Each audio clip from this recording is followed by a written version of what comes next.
Hi and welcome to another episode of KILIMO Diaries. Well, today's episode is a little bit awesome, if I may say, the power of social media. I went to social media and I found a farmer in the heart of Embu County. We're going to talk about tubers today, and social media is what brought me here. So when you say social media ina nguvu, actually it has brought me KILIMO Diaries, an episode about ndoma, or arrowroot if we call it. Ndoma is in Kikuyu dialect. I don't know how you call it in your dialect, but kwetu ni ndoma. And that is what we're talking about today. I'm joined by a very good farmer here. His name is Derek, but I'm going to let him introduce himself so that you can continue from there. Karibu sana. Asante sana Violet. Please introduce yourself. Tuambie tuko wapi huku leo. Okay, my name is Derek Mutuge. We are in Embu County, Kilimari Ward, Kaunyoro Village. Hey, wewe unajua zote 1, 2, 3. Wengine tunajua tu Nairobi County, story imeisha. So leo kwa shamba yako, what are we seeing here today? Okay, whatever you're seeing today, it's arrowroots. I usually call it ndoma, and it's a tuber crop which does amazingly here. Yeah. So the ndomas, how is it? The question that just bounces off my mind. How are you able to know that ndoma is ripe? It's a tuber, iko chini ya mchanga. How are you able to know that? Okay, expertise, experience. Okay, because usually it takes like between 6 to 8 months. So you're able to time your crop, but so that you can know that the crop has matured, you check the leaves. Once they start drying up, you know that my crop is okay. Yeah. Okay, now before you even get into the details za kujua hii imeiva vizuri, haijaiva vizuri, when you decide that I'm going to farm ndoma, what is it that unafaa kuwa nayo ukijua hii space itanitosha ndoma? Okay, first what you have to look at when starting to farm ndoma, number one is water, availability of water. It needs a lot of water because it grows under. Yes. Number two, the space, the climate, and the soil. Yeah. Okay. Because you can't farm ndoma in sandy soil. Yes. You know, so it prefers mostly the black cotton or the loamy soil. Okay. As long as it is well drained and it has water. So ukiamua ndoma, you should be in an area that there is more water. Yeah, sure. So, not much water, but adequate water, because especially when it rains, the place becomes flooded. So you have to have an inlet and outlet. So that once the water becomes a lot, you have an outlet where the water just goes back to the river. Oh, okay. Now, like where we are standing right now, that is your inlet or your outlet? Okay. If you can see from there, there is we dug yesterday an inlet because the place was so dry. Okay. So once the water started flowing, we just made the outlet. Yeah. Oh, you're making an inlet, ikija, outlet. Oh, okay. That is one thing that we've learned. You need to have both the inlet and the outlet. If you're in an area where there's no river around, but you want to do ndoma, is it possible for you to do with the kawaida irrigation? Yeah, you can. Especially nowadays, because you know the space downstream, it's kind of minimum. Yes. So what people are doing is they are farming uplands. Yes. Because there are varieties for that. Yes. So they dig like what do you call it? Like a piece of land. The area that you have. You just yeah, sure. Then once they have dug the place, and it's kind of deep, so they plant the ndomas, and then like thrice or twice a week, they now irrigate. Oh, if you're doing the kawaida irrigation. But if you have a stream, it is good. You have water all through inlet and the outlet. Okay. So when you decide, okay, nimechimba, how do you plant the ndomas? Do they have seeds or you use maybe unajua watu wengine wanasema nime cross plant, nimetoa kwingine nikaleta? Okay. What I found was sana tunatumianga seedlings. Because I've never gonna seedlings. Okay, the seedling. This is the seedling. Let me show you. Ndoma ziko na seedlings. Mimi najua seedlings like this one, you see? So the moment you plant this one, because of the nutrition that is in the soil, it starts sprouting some small seedlings. Okay. So this one, especially when you have a lot of space and you have not enough seedlings, you start. It's like a form of thinning, so that you can transplant to another portion. Oh, it's like thinning. If there are many, you just remove the excess and plant them somewhere else. Okay, so you've gotten your seedlings and you've gotten, maybe you want to transplant. What sizes are you looking at from one ndoma to another, from one plant to another? Okay, what the space in ndoma is not that, doesn't require a lot of space because it grows under. So yes. the hole that you'll make, that's the one that's determined, because we dig at least a feet deep. Once the tuber kianza to grow, it becomes big. Okay. Because once you dig a small hole, inakuanga a bit small sized ndomas. Yeah. So the hole of the hole that you dig for your seedling is what will determine the size of your ndoma. That is something new. The hole you decide to dig for your ndoma, that will determine your plant. Now when the seedling ikianza kusprout, does it inatoa mingi ama inatoa tu ile tube moja? Okay, because you've planted one, you expect just one, you know? You expect one ndoma. But what determines, okay, because in ndomas sana we do per kilos. We use per kilos. Yes. So the more you've planted your ndoma well, a deeper hole, you know, you've put your manure, that ndoma can be up to a kilo plus. Wow, okay. It depends with how well you take care of your plant. So hata ukizishikanisha zote pamoja lakini umezichimbia vizuri, umezifeed vizuri. Yeah, sure. But at least you've left like 30 centimeters, at least 30 centimeters between the plants. Okay. Now, are there different varieties of ndoma? Okay, kitambo, it was just, we usually refer to it as the local variety. But nowadays, there's what we call dashin. Kuna ingine inaitwa endoe variety. But it's basically the same. Oh. Only that one matures a bit earlier, under 6 months. The rest matures between 6 to 8 months. Oh, okay. Yeah, but the taste is the same. The color, it's still the same ndoma. Only that one takes a shorter time to mature than the rest. You talked about adding manure to your plants. What type of manure is it advisable to use? Ile ya ng'ombe ama ununue fertilizers weke? Okay, one thing with ndoma, you don't apply fertilizers. No fertilizers? Yeah. We do purely organic. Because what fertilizer does, one, it will rush the crop, so it will grow faster. That growing faster doesn't mean that it has fully grown. So once you go to sell to the customers, number one, it has no weight. Number two, the taste is a bit different. Then number three, it has a shorter shelf life. So you find that the ndoma should usually take like 5 days before it goes bad. It is not taking 1 to 2 days. Then it okay, so manure yenyu ni organic, limetoka kwa ng'ombe? Yeah, it's organic, purely organic, and we mostly prefer doing the goat manure or the cow manure. We say that the goat is more healthy, hata kwa health benefits inakupatia ni mingi hata kuliko ng'ombe. Does that apply to ukiweka kwa plant? Yeah, but the goat itakupatia. Yeah, but then you find, especially when you mix the two, the goat and the cow manure, you find that the ndoma is kind of tasty. It's tastier. Yeah, it's inakunga so amazing. Plus, when even the crop itself, you see it's flourishing. No, when we have ndomas, I've bought a couple of ndomas zingine zina taste maji. Why is that? Mbona zingine za taste maji? Kuna zenye utakula useme, oh, now this is the ndoma I was looking for. Lakini kuna zingine unakula unasikia, huyu mtu nikaa alinicheza. What is the difference? Nini inafanya hivyo? Okay, number one, that is one of the problems I was trying to bridge. Because, okay, people love ndoma. And especially in Nairobi, you could find that, okay, people are paying premium for the ndoma and they're not getting the value for the money. Yes. So what that happens is the stock ndomas inakuanga either it was rushed, instead of them waiting for like 8 months so that it can grow up to maturity, they harvest like at 4 or 5 months. Okay, haijamaliza kumachura. Haijamaliza kukua, so unapata hiyo ndoma ukipika either iko maji ama ni like it's just something. Kuna zingine watu wanasema hata tunakula unasikia ni unga. Exactly. So okay, what we have is kuna ndoma ya unga, like the unga ukisikia ndoma ni unga, but ndoma is awesome. The tonga best. Yeah. Best. Yeah. Hiyo by the especially my customers wananiambia, "Hey, mimi nataka hiyo ndoma ya unga." Because that's the premium ndoma. Hiyo ndio legit. Yeah, because by the when I sell the ndomas I tell the people they for the quality, tasty and legit ndomas. Because I sell what I consume. Yes. Yes. Before I sell to you, I've tasted the ndoma. I know what I'm selling to you. Yes. So that in case of anything, I am able to. Yeah, exactly. Yeah, I'm liable to. Yeah, sure. Wow, so motutu best. Ile nyoto wanasema unga, that is actually the best. Unga, yeah. That's the best. Wow. Na sasa zenye zina taste maji, ukishanunua hizo alafu maybe uziweke for some time without cooking them, will they change in difference ama ishatoka kwa mchanga ishatoka? They don't change.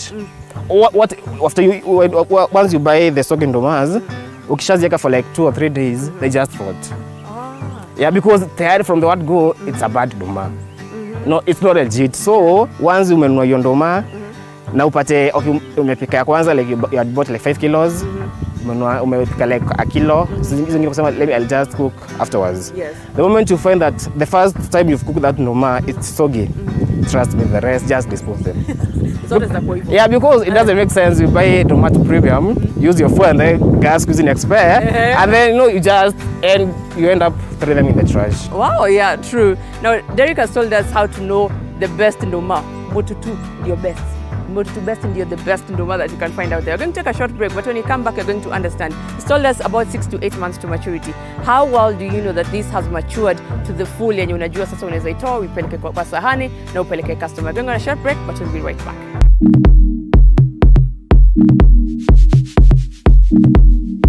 You are watching TV47, the home of untold stories.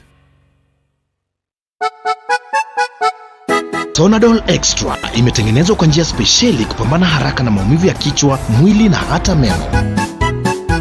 Sonadol Extra, hakika maumivu yakizidi, pata ushauri wa daktari.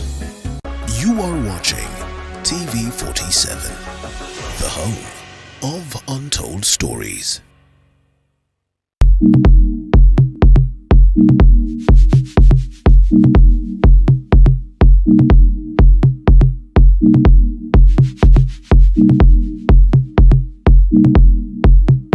Welcome back to KILIMO Diaries. For those who missed the first part, my name is Violet Njoki and I'm joining Derek in Embu County learning about ndoma, arrowroots, if I may say. We've learned that kujua tuber imeiva, there's some things you have to look at, like the leaves, but hajatuelezea in details, and that is what I need to understand right now. How do I know that nikiangalia hii leaf najua hii ndoma imeiva? How do you know? As we mentioned earlier, for you to know that the ndoma is matured, number one, look at the leaves. Once they start withering, it's like wilting, it's like they drain up. That's how you know that ndoma has matured. Plus you've estimated the time span, because you said it's between 6 to 8 months. So after the 6th month, you start seeing some changes, because all the ndomas cannot mature at the same time. Because there are some that you planted earlier than the others. So after 6 months, you can now see that this ndoma, the leaves, it's like they're starting to dry up. So you know that indeed these ndomas has matured. From the maturity, we do the harvesting. Okay, yes. That's how now you go and buy it in the soko. Yes. So for you to determine that this ndoma is legit, it's quality, you pay value. Yeah, exactly. So what you check at, number one, that ndoma should all be placid. Isikue like in a, you know, like so. Ni kama tutasema jani iko soggy na kimajimaji hivi. Ifai kubondeka. Yeah, sure. Inafaa kuwa so turgid, and then so that you can know, you determine that indeed this ndoma kabisa ni ndoma, you know, mali safi. You just in the outer you pinch. Once you find that there's the pinkish thingy iko sawa, you know that ndoma is okay. How do you know the pinkish thingy iko sawa? Unaiona tu. Yeah. Plus inakonga like you see like something whitish plus the pinkish. Oh, hiyo ndio because when you wanna break one of the camera guys alisema yeye anashinanga kinua za maji. So akichuna tu hivi aone pink white and it should be turgid, not flaccid. Okay. Now sasa tumejua. So hata nikienda kwa soko niweke hapo, nachukua moja nafanya scratch kidogo. Oh, okay. So now when you're talking about 6 to 8 months, does that occur for all the ndomas that you have, like unazipanda for 6 to 8 months ama kuna zenye zinachukua shorter time? The ndoma inachukua 6 to 8 months. That's the time frame. But for consistency purposes, because I supply ndoma on a weekly basis. Yes. Okay, what I've done is I've spaced my ndomas, you know, and so there's the wiki, the next week. Yes. That the spacing you do like continue for the continuity purposes. So unapanda ndoma hii wiki, unajua the next portion ya next week. In the long run, unapata every week you harvest ndoma without them. Oh, okay. So na tukikuja sasa kwa kupanda, ulikuwa umesema kwa harvesting. When you harvest, how are you supposed to store your ndomas ndo bado zibakisha ile sweet taste? Okay. Storage. Number one, do not wash ndoma. Do not wash? Yeah. Especially when you're not cooking that time. The moment you bought it from the market, do not wash the ndomas. Because once you wash them, inapata maji ndani. So it can't stay for long. Unaona? So ikiwa na hiyo mchanga pia, just buy to see don't mind the nails or anything. Beba na hiyo mchanga because inakuwa imescrapiwa kiasi. Go with your ndomas. Ukishafika nyumbani, osha zenye unafaa kupika hiyo siku. The rest you store in a cool dry place. Mahali hakuna utakuwa na contact with the floor. Alternatively, you can boil them at once, then you store in your fridge. Juu kuna watu wengine wafanya ukishanunua ndoma, ukisha scrape pia unaenda unaziosha alafu unaziweka unasema sasa ndapika Friday. Yeah. Okay, no. Imagine as the Friday because of zimesharibika. Yeah. So ufai kuosha especially kama haupiki your time, just carry your ndoma, go store. Alternatively, so that you can be on the safer side, wash them kabisa, do a bulk boiling. Then you store in your yeah, sure. Okay. That way it can last for up to 2 weeks. Okay. Depending on how you consume them. And when you plant your ndomas, because basically kuna pests and diseases that affect all crops, is ndoma affected as well considering yini organic? Ndoma is the lucky charm. Wow. Because funny enough, we do not do spraying, we don't add fertilizers. It's just ukishapanda, the only thing we do is weeding.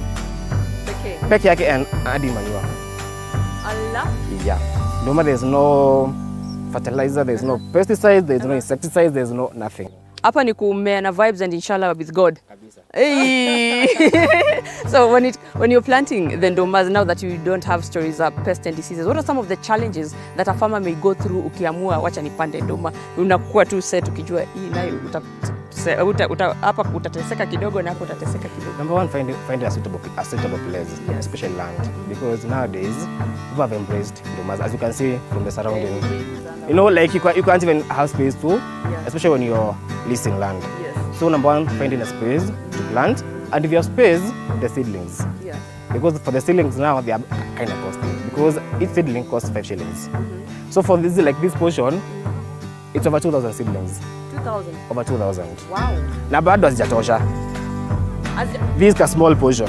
Over 2,000? Yeah, so combining this on this side, close to 10,000.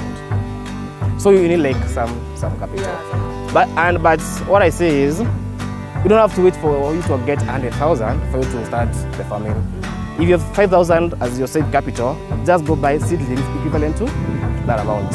So that the moment you start planting, I mean, you get the vibe, you know? You get so psyched up that you look for another 5 Gs, don't find any, ndio kupanda, kununua the seedlings upande tena. So you just start small, because that means certainly in what 10,000 seedlings or 5,000 seedlings at once. You start from somewhere, then you just go upscaling. Yes. Now I noticed that with a lot of people who grow ndoma, they've decided to do it kule chini. Like if the lands are slopey, you decide to do them at the very far end. Why? Okay, number one, because of the water. Because it's kind of a marshland. So unapata hauna story ya kwenda irrigate or anything, because you can see there's a stream down there. Because hii kitu na kama una maji, you have no ndomas. Especially kama sasa kuna drought, it's becoming a bit of a challenge.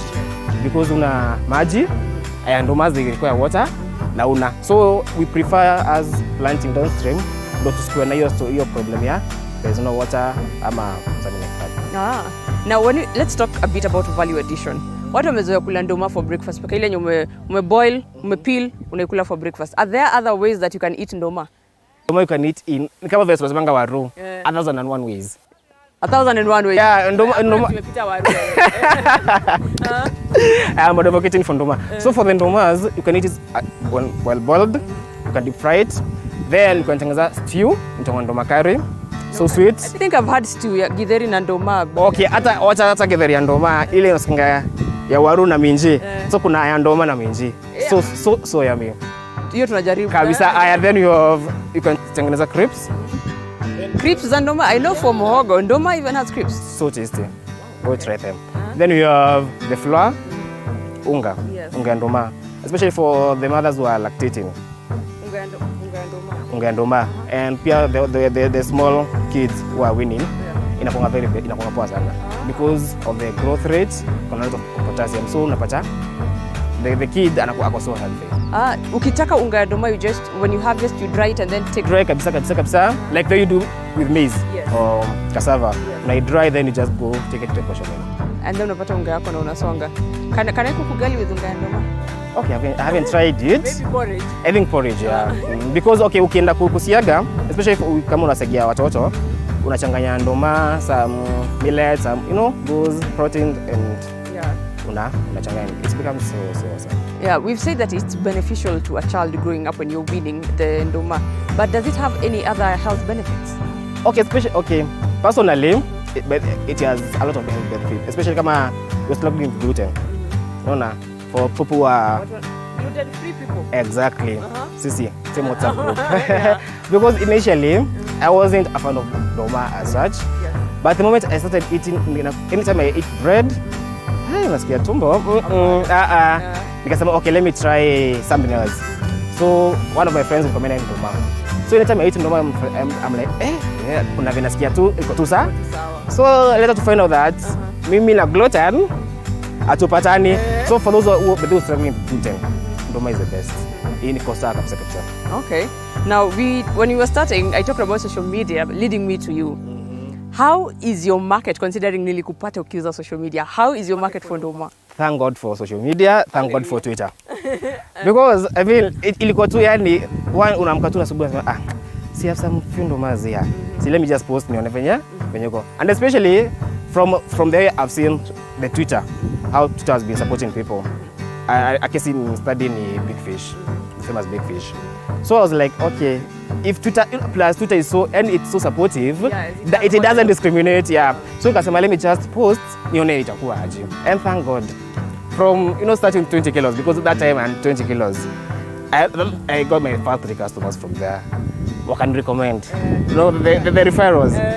And we thank God that now we can do over 500 kilos a week. Wow, now that you started with 20, now to 500. Considering that they are growing with 6 to 8 months, how are you able to sustain that supply? Okay, for the supply, initially I was taking it from my farm, but as the orders started coming through, what I've done is I've started outsourcing. Because my current space doesn't allow me to supply over 500 exactly. So I've started outsourcing from other farmers, and so far so good. Because those are farmers that I know personally, that have tested their ndomas. So I am assured of the quality that I'm getting. Okay. Well, a question that I forgot to ask at the beginning. Ndoma, when you've done your harvesting, it's 6 to 8 months imepita, you've done your harvesting. Ukizitoa, are you supposed to plant something else, or you can do ndoma all over again? I can do it year in, year out, year in, year out. As long as you keep adding on manure, you keep feeding your plants. Inanga tile or crop rotation. And do you think that as a country we have so much potential when it comes to supplying stuff like arrowroots, ndoma tubers? Do you think we have the potential, even to export? Yeah, sure, because currently I have friends. Okay, I usually take my ndomas either from Embu, Murang'a, or Western, and I can tell you, Mumias and Kakamega, those sides, and I can tell you for a fact that potential in ndoma is enormous. I think it's a sector that people are now starting to come to terms with, because number one, ndomas are it's profitable, let me say, because I usually sell at 100 shillings per kilo. Especially wakati kulikuwa na mob, but say because of the scarcity, people are selling up to 200 shillings a kilo. And comparing it to the costs and whatever you're getting, I recommend people, especially kama uko karibu na mto, somewhere you can farm just ndomas. It won't disappoint you. Okay, so even as we wind up, Derek, what has farming as a young person taught you? Wow. If there's one thing that I ultimately love, ndoma. And not even ndoma, I mean agriculture in its entirety. Because I've done poultry, I've done livestock, and it's amazing.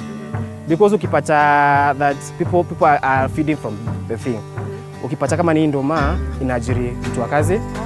Aya, mtu wa boda mwenye anachukulia hapa hadi town